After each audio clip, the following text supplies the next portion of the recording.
Arthritis और प्राकृतिक चिकित्सा। जोड़ों का दर्द अर्थात आर्थराइटिस अनेक नामों से जाना जाता है। कुछ वर्ष पहले तक किसी नारी या पुरुष की मांसपेशियां या गांठों में या दोनों में दर्द और सूजन होने पर इसका निदान रूमेटिज्म के रूप में और सूजन से मुक्त रूमेटिज्म, मांसपेशीय रूमेटिज्म और गांठों को रूमेटिज्म किया जाता था। पीठ के नीचे भाग में उसी प्रकार का लक्षण हो तो उसका नामकरण लुम्बेगो किया जाता था। सीने की मांसपेशियों के रूमेटिज्म को फ्लोरोडिनिया कहते थे।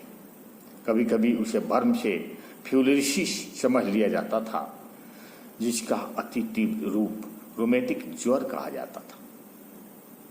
आज रूमेटिक रोग के अनेक प्रकार है, जैसे लुम्बगो, ब्रशाइटिस, सियाटिका आदि। गांठों का जीर्ण रूमेटिज्म कभी कभी ठंड लगने के बाद का तीव्र रूमेटिज्म या टाइलास्टिस के नाम से जाना जाता है। जो लोग 40 की उम्र पार कर चुके होते हैं उनमें प्रायः मोच या अनेक प्रकार के आहत होने के बाद आर्थराइटिस शुरू होती है। गांठ कष्ट मुक्त नहीं हो पाती, बल्कि कड़ी और पीड़ादायक रह जाता है।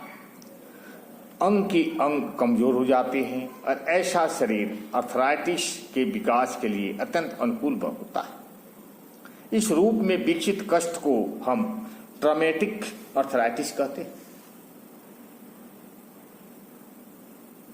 आर्थराइटिस खेलकूद में भाग लेने वालों को प्रायः हो जाता है, पर वस्तुतः गांठों पर पड़ने वाला यह बल पीड़ा का स्थान चुनने से अधिक कुछ नहीं करता। आर्थराइटिस किसी भी मौसम में शुरू हो सकता है, पर वह अधिकांशतः सर्दी के मौसम में शुरू होता है। सर्दी की ठंडक आर्थराइटिस को कष्ट को बढ़ा देती है। आइए गर्म देशों के अपेक्षा ठंडे देशों में आर्थराइटिस से पीड़ित अधिक लोग मिलेंगे।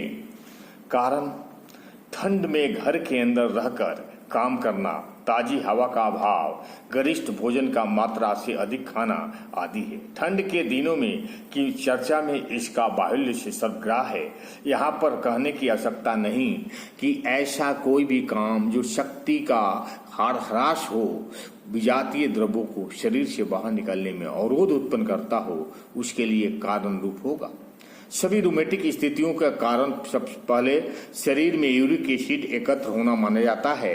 यह प्रोटीन के उपापचय का एक उत्पादन है। आज भी अनेक लोग हैं जो इस पुराने सिद्धांतों से आस्था रखते हैं, परंतु यह पूर्ण सत्य नहीं है। ऐसे रोगी को कोशिकाओं में यूरिक एसिड के कुछ क्रिस्टल संचित हो जाते हैं, अतः वही कारण हो ऐसा नहीं माना जा सकता। यूरिक एसिड रूमेटिक का कारण है। इस मान्यता के फलस्वरूप यह विचार मान्य हुआ कि मांसाहार कर उसके होने में सहायक होता है, परंतु सत्य यह है कि अत्यधिक स्टार और सफेद चीनी के प्रयोग का बड़ा तीव्र प्रभाव इस रोग को विकसित करता है।